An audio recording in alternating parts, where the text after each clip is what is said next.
Attend.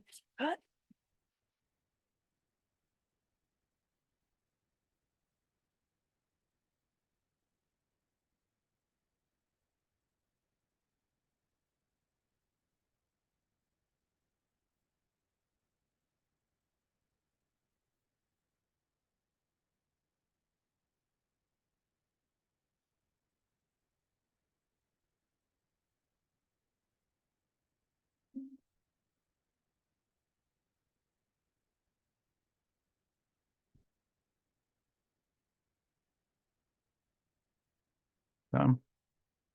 Yeah. All right. We'll now call the City Council regular meeting to order for February 26th. Please rise for the invocation and pledge of allegiance. The invocation was given by Councilwoman Brittany McGuire. Heavenly Father, we thank you for this evening. Thank you for the opportunity for all of us to come together, Lord, as we hear the needs of the city. I'm asking that you give us all wisdom and guidance and help us to all be of one mind and one accord, Lord. Help us to make those decisions that we know that will be the best for the city overall. In Jesus' name, amen. I pledge allegiance to the flag of the United States of America and to the republic for which it stands, one nation, under God, indivisible, with liberty and justice for all. May be seated. Madam Clerk, if you'll please call the roll. Yes, sir. Councilmember McGuire, Here. Councilmember McCure, Here. Councilmember Taylor, Here. Deputy Mayor Bernard, Here. Mayor Anderson. Here, We have a quorum.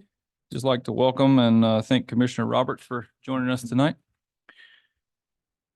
Oh, there he is. Yeah.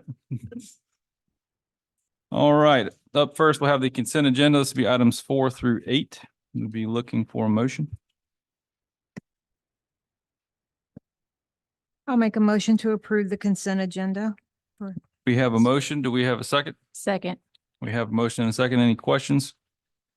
On the Fred Fox agreement, is that basically for the Boys and Girls Club, AC? Or is that down below? It's, yeah. It's not in there, it's later? So you have item number 6, which is to award Michael Pollitt the agreement for the HVAC at the Boys and Girls Club. Well, then I do have some questions about that. About the HVAC? Yeah. Do you have any questions about any of the rest of them? No, Okay. All right. I mean, we might as well get into it. okay. Yep. I'll try to make it quick. Well, I worked in the air conditioning business and I know more than most, I guess you could say, about HVAC, mainly residential, not so much commercial.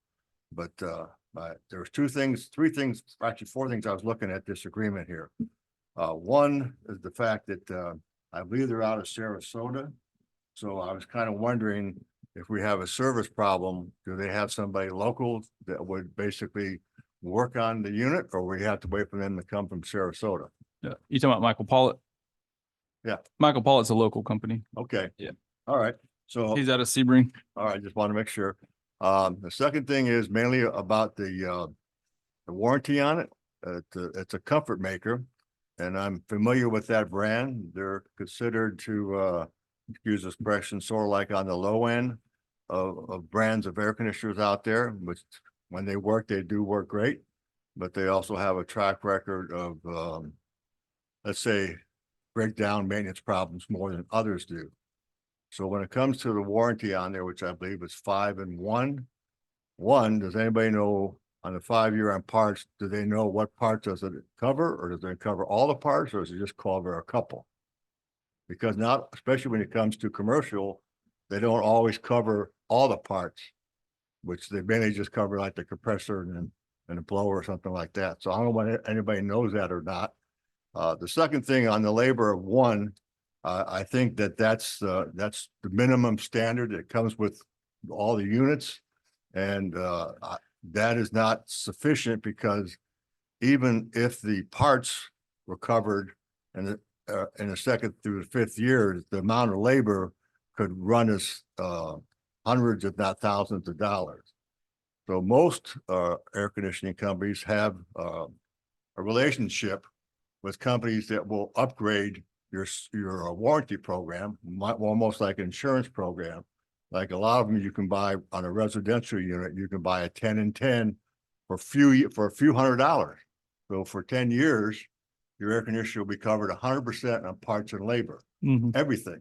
Now, commercial may be a little bit different on all the parts, but I think we definitely need to, before we agree to this, we need to find out if one, they do have an upgrade to either a 10 and 10 or a 7 and 7, or at least 5 year on labor, because I mean, I'm not arguing about the total price of the job. It may be fine, but if we turn around and years 2, 3, 4, and 5, and even if the parts are covered, if it costs us thousands of dollars for somebody to come out and do labor to take a part out, put it back in, so on and so forth, insurance is usually not only a really good deal, but usually one time it'll pay for itself. So in my personal opinion, I think that before we sign an agreement for that unit at that price, we need to find out whether they offer an upgrade through some other company that they have a relationship to increase it to at least a minimum of 5 + 5, if not more. I know when we went to the generator for City Hall, we went to Kenny Long, and I think he gave us, he threw in an extra warranty program. I think he gave us 7 and 7, which was a lot more than most companies would have gave you on a commercial sized generator. So in my opinion, and like I'm not saying I'm an expert when it comes to commercial, but I think we definitely need to call and entertain to see what it would cost to upgrade to a higher standard of coverage on the warranty program, because I think we ought to have at least 5 years on labor. And so I think we ought to find out what that increase could be, because it could be as little as $1,000. And especially say if they went for 10 years, I guarantee you in the first 5 years, we'd be ahead of the game. So I don't know when anybody ever looked into that or not, but I would want us to look into that option to see if it's available, what the cost is before you vote on this, in my opinion. Okay. As far as other bids, did we receive any other bids? One other much higher. Okay. And this was out for how long? Well, you approved this back in December when we brought it in front of you to approve Mike Powell as the lowest bidder. So the air conditioners currently at the Boys and Girls Club are not working at all, or what's the situation? Well, the last I knew, they were barely limping along at 25%. I don't know if they're working now because it's been cool, so I don't know if they've been running it. So I guess the prolonging another 2 weeks, do you think that would be a big impact, or? Probably not. I think I would probably have to get with Jerry, and we have to look at the bid that actually went out on this before we just go and see if someone can increase. I think there's more to it since we went out to bid on this. Yeah. Well, like I said, even if the bid, which probably might have just stated a minimum of 5 for 1, it could be. I still think that we need to look at a better option on a warranty insurance program that will give us better coverage, which in my opinion will pay for itself in the first 5 years for whatever it costs us to upgrade it. And I think that they would be happy to sell us that. I can't tell you how reasonable it is because I never quoted a price on commercial, but like I said, a residential is only a few $100s. So commercial could be a few thousand. So then we have to decide, well, if it's 5% of 70,000, $3,500, Well, the only problem was you'd had to have that in your bid as part of your bid originally, because if you tell these people, okay, we accept your bid as low bid, now the charges for this additional item, it's, somebody else might say, well, we would have thrown that item in our price, and so it's really makes it an error in our RFP if Well, that's what we do. couldn't you actually accept this bid as is and then ask them what they have? Because usually within 30 days of buying one, you can actually buy the insurance, increase insurance or coverage. Could we ask them after the fact? Do you know if we have to buy it through Michael Pollitt with the insurance that you're talking about, or can it be like, Okay, I mean, I'm thinking of like Square Trade. So when I buy a TV, I go No. get an additional warranty No, through there's- Square there's Trade. usually several companies out there that offer it, but like I said, the good thing is when you have a relationship with the business and that company, that one, they get a lot quicker service because one, they know that if they use this insurance company warranty plan, that one, they'll pay them right away. And usually in a lot of cases, they the air conditioning company actually, the HVAC company actually makes money because, the labor cost may not be the same as what the coverage would be. So, like I said, I just know that, usually most companies will offer you one or two plans. They'll have maybe three or four, and depending on when you go to your SEER rating or how high you go, there may be one plan cheaper than another. So they will give you other options, but, I just think that it's, to our advantage to do that. I don't know how we can legally do it, but those are just my personal opinions and feelings that, I don't claim to be a commercial expert, but I think it's something we should look into. Well, we can talk about it if you want, but it just seems to me that it's a sort of problematic unless it's from a third party. You just say like from like Alliance or from, Allstate, people that do, these third party, in which case that's just you doing something else aside from the bid. But if you're going to seek the bid, the Well, policy through the contractor, then, the others might argue that they didn't get the opportunity to do the same. well, it's not, Depending on the cost. You're not buying the warranty from the HVAC company. You're buying it from either the manufacturer of the unit, or then you're buying the extra upgrade from an insurance type company. Well, that's for a third party, I think to be all right. Okay, Like a third party extended warranty. yeah, and they could turn around and they could offer us a couple choices and say, here's the choices that we have. Pick which one you want, or I don't know how commercially, how you'd go out and look for it, but, I talked to somebody in the business today, and, I'm sure that, with a phone call, we could probably find other people that would make other offers. How close were the bids? I don't remember. I believe the other one was quite a bit Yep. higher, but what if you approve this and then the city on our own, we go out and try to find a third party after this is installed? Okay, as long as we do within 30 days, I believe. Yeah, I mean, it's, Yep. yeah, as soon as, I don't know when he's gonna be able to install it, but he obviously can't do it unless it's approved. Okay, But then we can go look for, I mean, it's not a bad idea on everyone we put in around because we do have, we're always calling somebody to fix Yep. an AC, but we do really need to get this in over there. okay, and I agree with you on that part, especially with summer coming up in 2 months, maybe 3 months at the most. And if we have a summer like we did last year, I know that, they need it sooner than later, and hopefully no later than June. So I can go with that plan, and I think that then we either through staff or contacting Pollock and ask them to see what kind of companies that we could look into after the fact of the warranty. Understood. Okay, All right, we have a motion and a second. Any further questions? Seeing none, we'll call the roll. Councilmember McGuire, Yes. Councilmember McCure, Yes. Councilmember Taylor, Yes. Deputy Mayor Bernard, yes, Mayor Anderson, Yes. motion passes. Thank you. Item number 9, this will be the first reading of ordinance number 01-2024.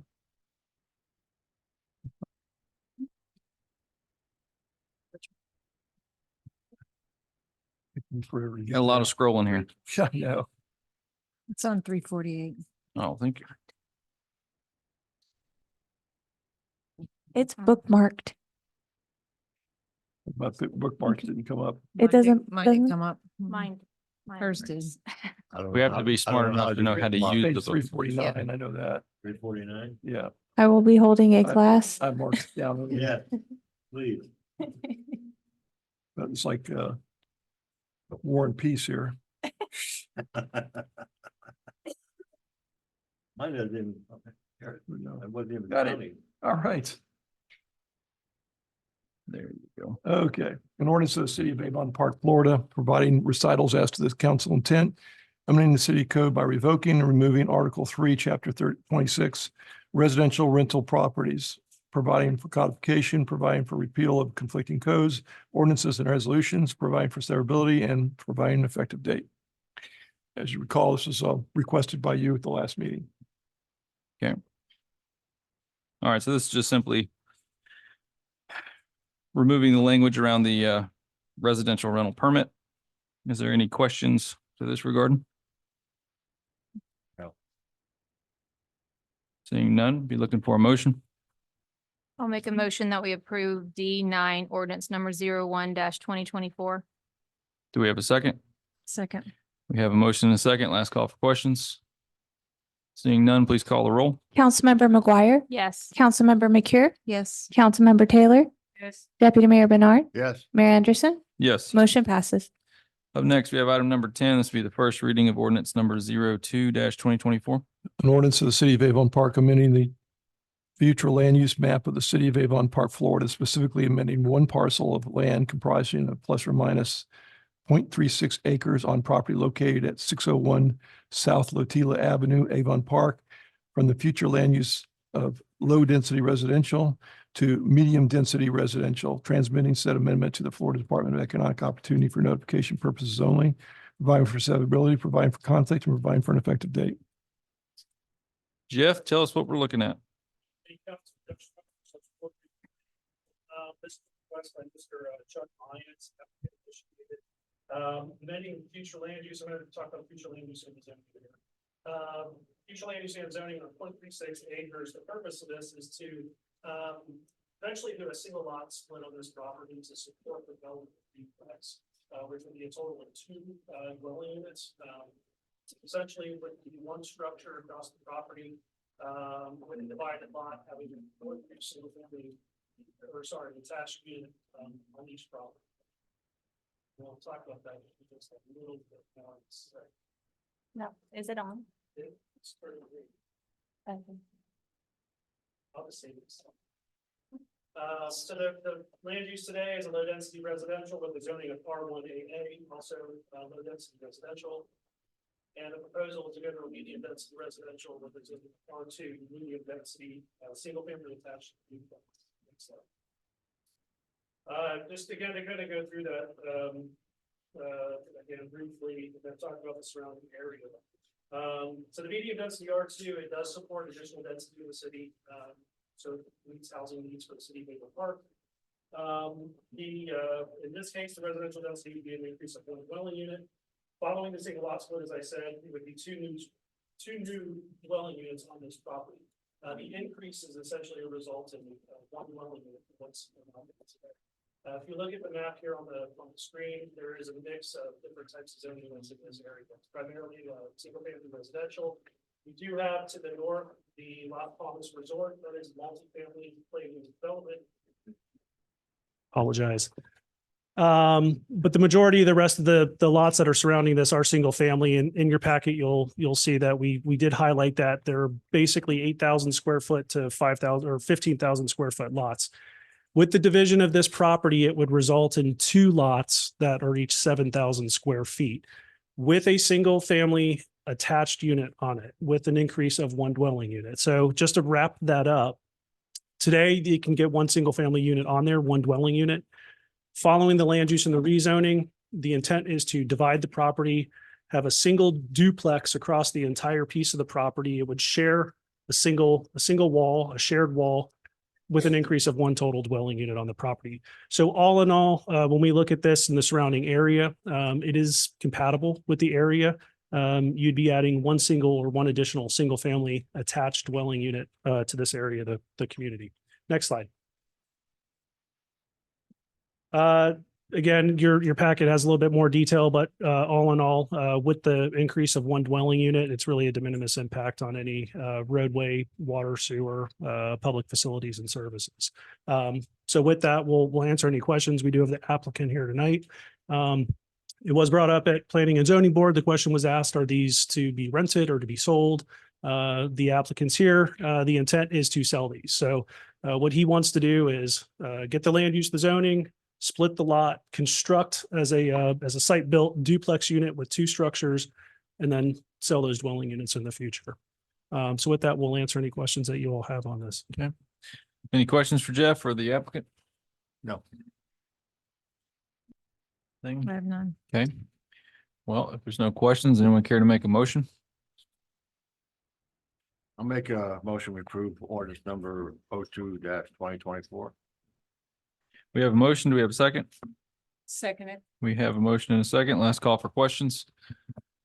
Seeing none, we'll call the roll. Councilmember McGuire, Yes. Councilmember McCure, Yes. Councilmember Taylor, Yes. Deputy Mayor Bernard, Yes, Mayor Anderson, Yes. motion passes.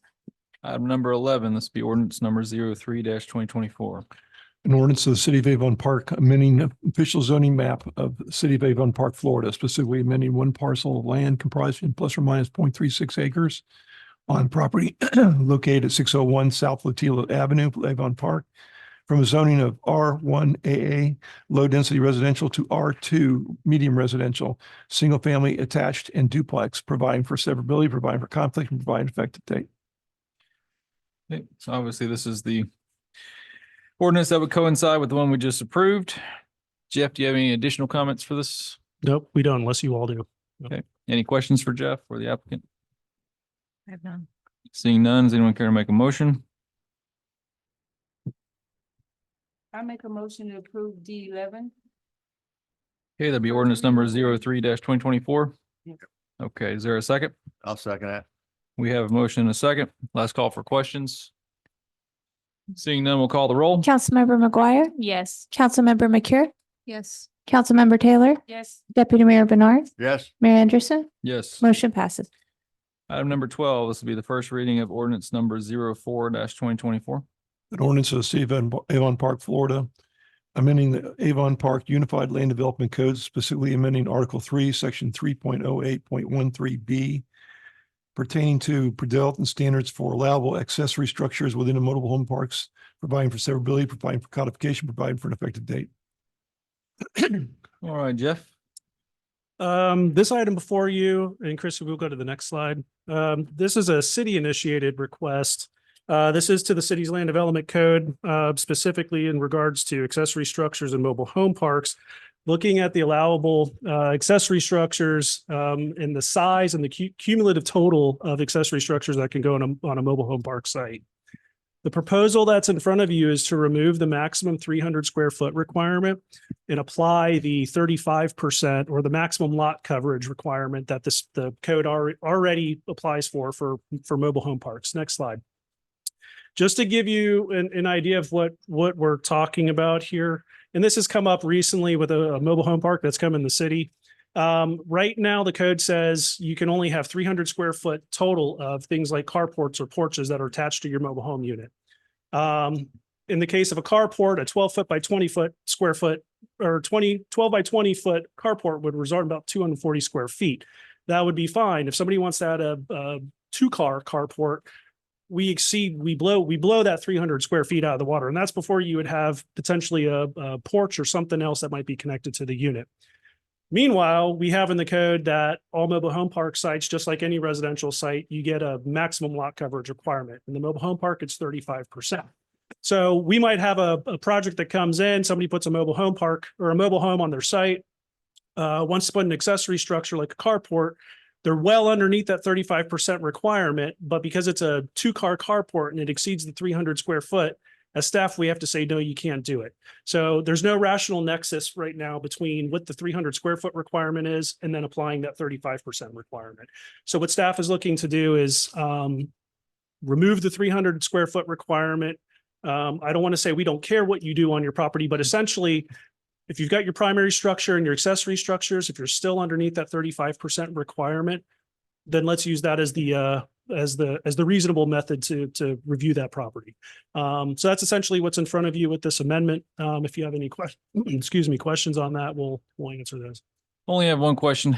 In a situation like the Crystal Lake Club, where the actual park is all owned by one owner, does the same rule apply there? Are they still outlined in the same way? So that one would be interesting because it came in, it was annexed in, and I don't know all of the particulars there, but essentially, yes. So anyone who's got a mobile home park and it's under one ownership and you just come in with your mobile home, you still have to follow the city's regulations. Yeah. Okay. But if they're all under one lot per se, how would you? So we'll give you for instance, it's the Avon. I'm escaping the name of the new park that just went. Twin Lakes that just came in, all under one ownership. Now, when they came in, we know where the lot areas are. So we know exactly what the lot sizes are. So everything is contained to that particular lot, not looking at the bigger. Got it. Bigger piece. Very good. Any other questions? So you basically agree with staff on this change is really not that, that's different than what we got, just makes it more better for the homeowner to build on a little bit more. Well, it is right now too, because we've got mobile home sites and for all of our residential districts, we require at least 2 parking spaces because generally folks have at least 2 cars. A lot of folks are coming to mobile home parks. They might have a golf cart and a car. So having a single carport, which meets that requirement, but not allowing the double carport, if you will. Again, it just comes back to the 300 square feet. It just seems like a limiting factor that's not Okay. justified. All right, that's all I need. Thanks. Appreciate that. Any other questions? Seeing none, I'll be looking for a motion. Make a motion, we approve ordinance number 04-2024, please. Do we have a second? Second. We have a motion and a second. Please call the roll. Councilmember McGuire, Yes. Councilmember McCure, Yes. Councilmember Taylor, Yes. Deputy Mayor Bernard, Yes. Mayor Anderson, Yes. motion passes. Jeff, thank you very much. Thank you all. Thank you, Jeff. Item number 13, this would be request the council to reject all proposals to the RFP 23-19. Melody? Yeah, so we had an RFP go out it was a cut and paste RFP. And there were certain things that were in it that didn't get removed for our RFP. Namely electricity and cemetery services. So we talked to Jerry about it. Excuse me, and he said we need to reject the bids and go back out to bid. Okay. Yeah, now, and on top of this, I would suggest that we change the purchasing policy to allow the city manager to reject all bids if we have a situation like this rise again. So it doesn't have to come before you, save time. Okay. Just go directly to rejecting bids and start all over. Could that be done as part of this motion or will you bring something else? We'll bring that back to you when it's ready. All right, so we'll be looking for a motion to reject all bids in RFP 23-19. So move. All right, we have a motion. Is there a second? Second. We have a motion and a second. Last call for questions. Seeing none, please call the roll. Councilmember McGuire, Yes. Councilmember McCure, Yes. Councilmember Taylor, Yes. Deputy Mayor Bernard, Yes. Mayor Anderson, Yes, motion passes. thank you. Item number 14, this will be an event request for the Easter event.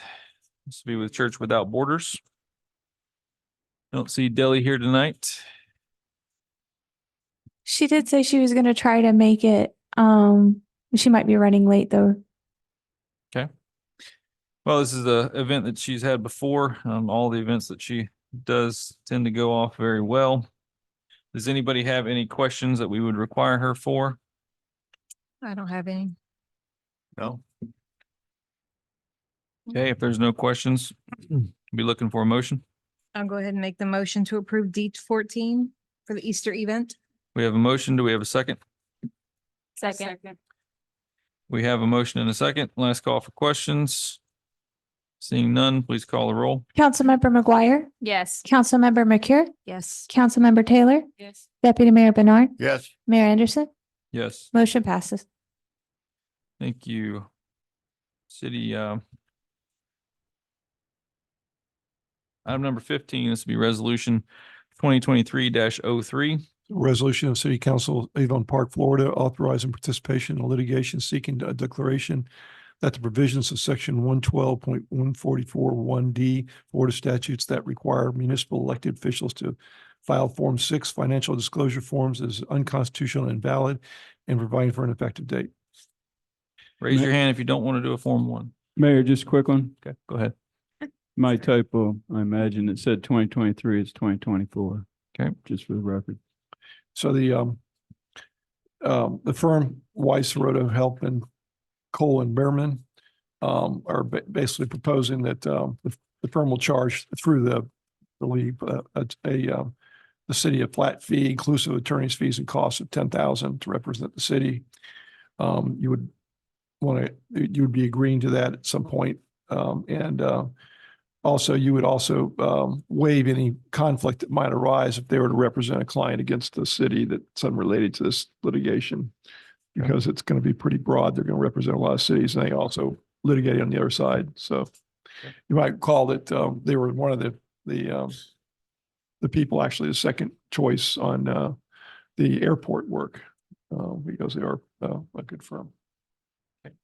Obviously, the point of this is to stand in opposition to the change from a Form 6 to a Form 1. Right. And put $10,000 behind it. Okay. All right, any questions on this? So if we enter into a litigation with them, how long are we looking at before this is? It's hard to say. It's going to be a litigation against a bill, that's been passed. It's going to take a while. Because even if they prevail at a lower court or lose at a lower court, chances are they'll go at least one level of appeal. And it might end up as an appeal ultimately to the Florida Supreme Court. And I mean, really, really unusual, but not impossible would be even the United States Supreme Court. Because it's an unconstitutionality issue associated with it, so. Didn't they already postpone it to January rather than to July 1st? I thought I read an article about that. Yeah, I just found out about that. Yeah, I read articles in today's paper that they extended it to 2025. Yeah, January. So in a way, I think maybe supporting this to try to get it nipped to the bud period, that gives us a whole rest of this year to deal with it. So I think we should support them and all those that have got it extended to another year already. Yeah. I just want to point out that this is just for this portion of it. If it goes to appeal, there'll be a separate resolution associated with that. And Yeah. we don't know how much that is, and you'll have a chance to either agree or not agree again. Okay. But I would say it's almost absolutely going to go to appeal. Any other questions? Seeing none, be looking for a motion. Make a motion, we approve resolution 2023-03, please. 2024-03. Oh, got that. Yes. All right, is there a second? Second. We have a motion and a second. Last call for questions. Seeing none, please call the roll. Councilmember McGuire, Yes. Councilmember McCure, Yes. Councilmember Taylor, Yes. Deputy Mayor Bernard, Yes. Mayor Anderson, Yes. motion passes. Any other attorney updates? That's it. Thank you. All right, city manager updates. In your package, you have the Avon Park firefighters retirement system annual report that by statute we have to give to you, plus it is on our website for the citizens to see. I'm sure you're getting tired of hearing this. I'm getting tired of saying it. No updates from the FAA. I don't suppose you know where we might get an update, do you? No, and neither do our outside counsel. They've been trying to find out themselves. Okay. Thank you. And on there that put on that we did receive a grant. We've been talking about that Lake Tulane lift station overflowing during the hurricane that, and kudos to our utilities manager, Joseph Sleva, who got me, had like a week to put it in. He said, I think I can get this together. He did. He put it in. Melody and I were on the Zoom meeting or Teams meeting, and we got $2,250,000 for moving and upgrading that lift station. So Yeah. he did a great job, greatly needed. So they stepped up to the plate, that's for sure. Last thing I got, the P and Z board is requesting to have a joint work.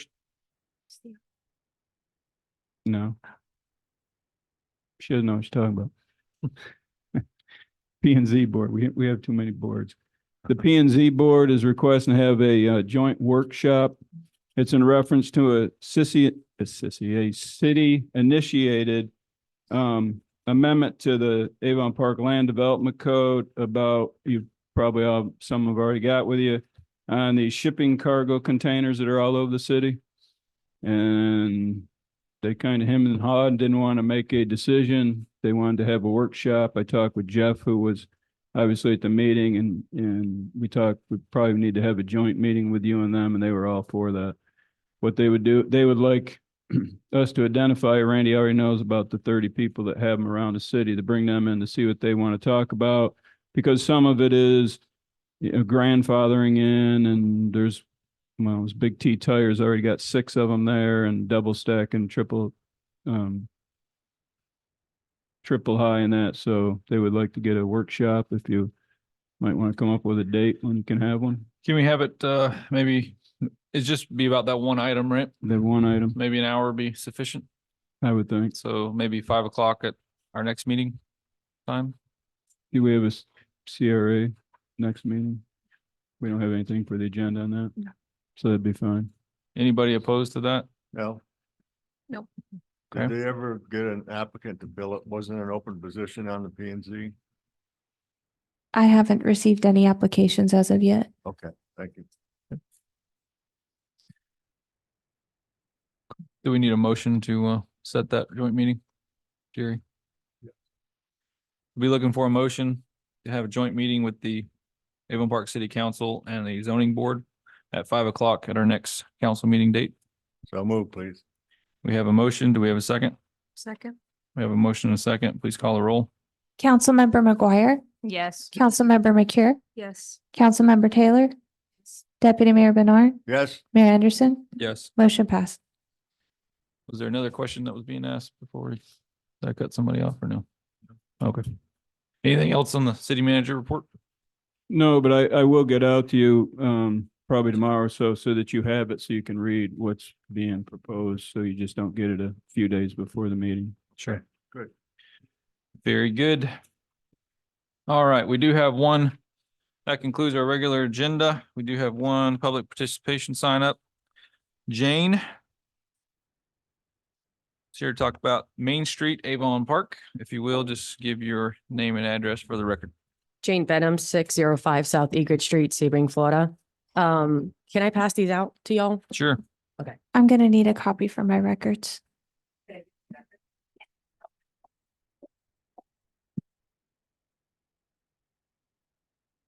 Colors. Okay, thank you. I like that color. Thank you. Thanks.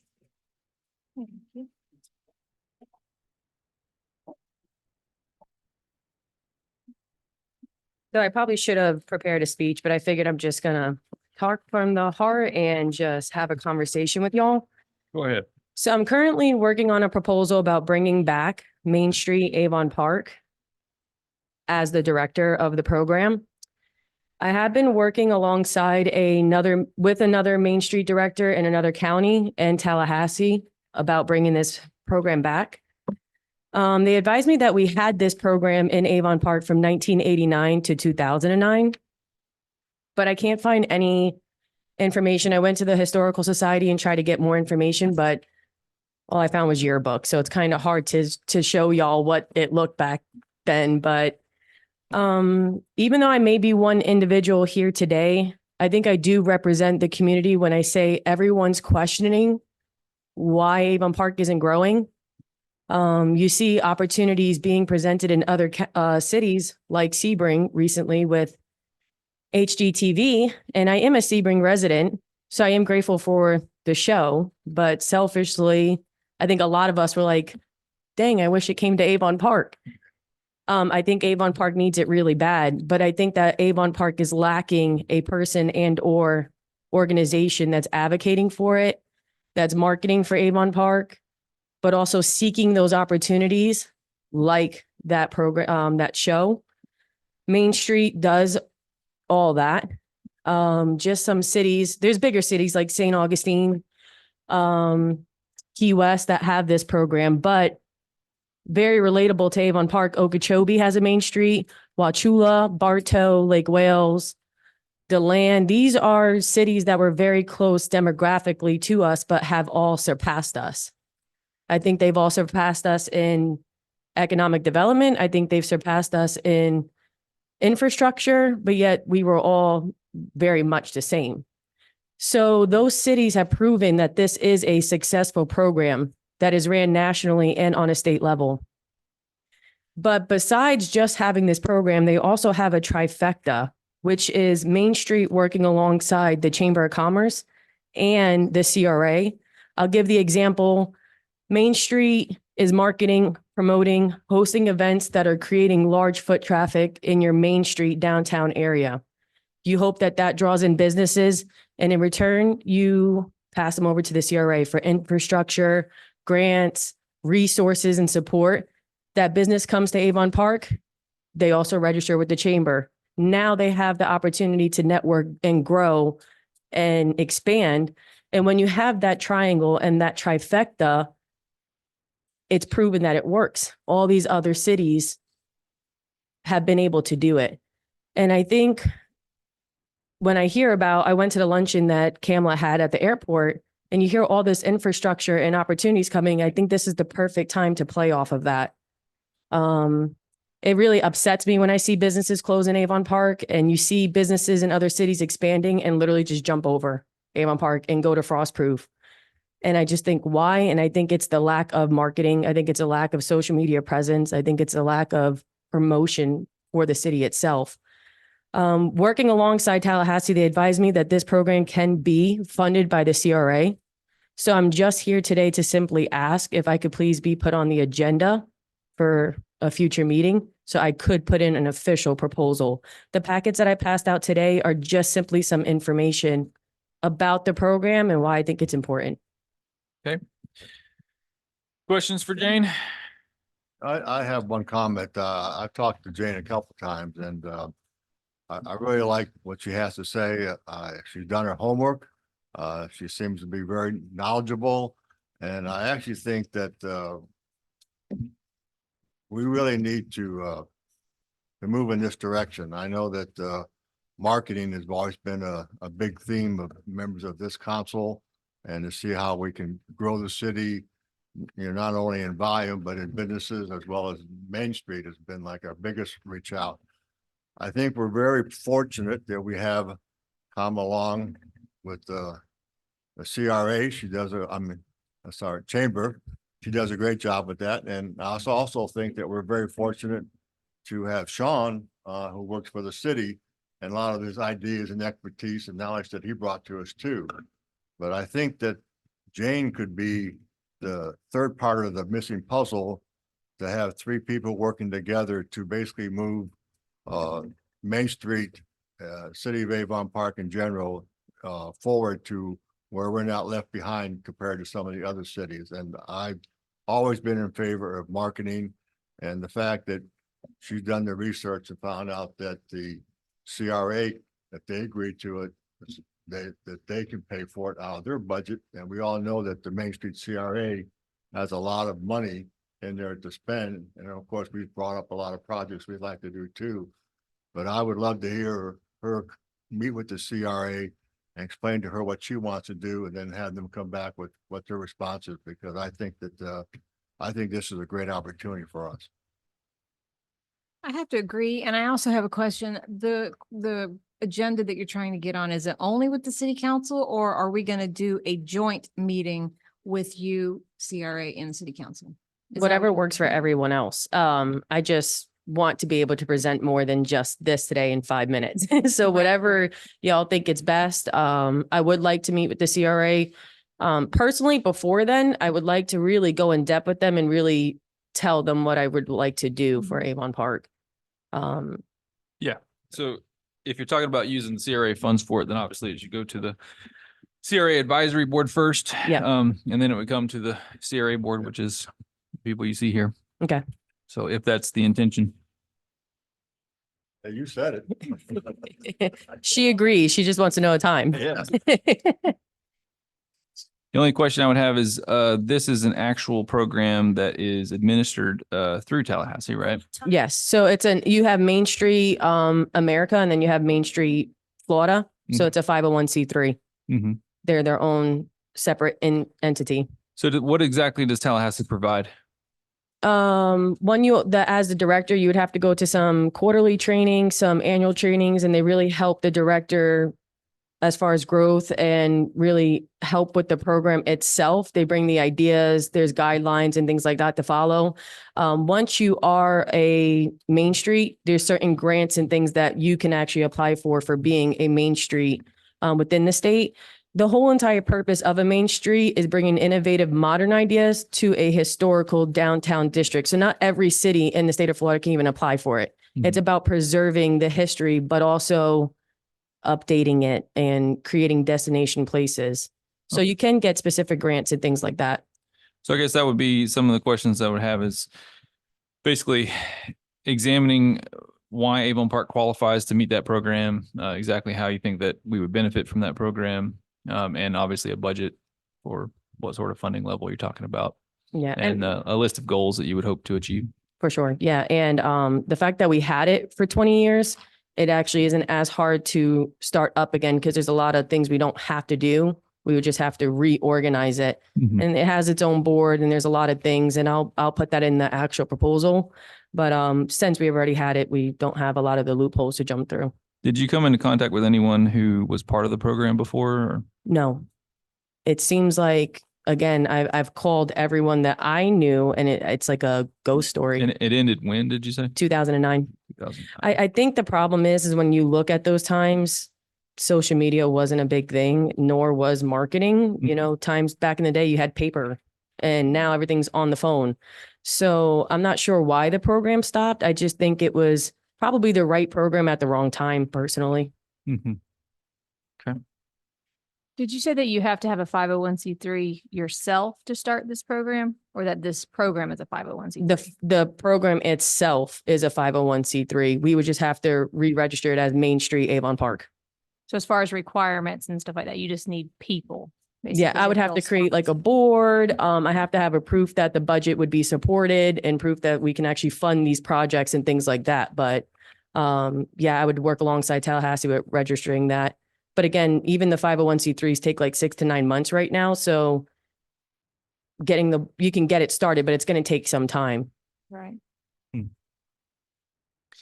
Okay. Well, I guess just be interested to see how it goes. Any other questions for Jane? So would we be able to put her on the agenda for next week? Would you be ready next week? For the CRA advisory? No. Oh, she had. Yeah, you had for to the go before the advisory. advisory. board Yeah, that'd be first. next Oh, month. that's right. Okay. Any conflicts with putting her on the agenda for the CRA advisory next month? No. If they can call a special meeting, correct? If they do that, is that okay? I mean, they can, or you can just wait till the regular time. And It's going to be March 14th is when the CRA advisory board meeting is. Okay. okay. Everyone in favor of that? Yes. All right. Do we need a motion for that, Jerry? Okay. Very good. Thank you Thank you. very much. Thank you for coming. Chrissy, did you need an extra copy? You can have this one. Thank you. No, Jerry brought Oh, me a okay, copy. okay. Thank you. All right. Anything else for the good of the city? Seeing none, I entertain a motion to adjourn. Motion to adjourn, please. Seeing no opposition, we are adjourned. Thank you.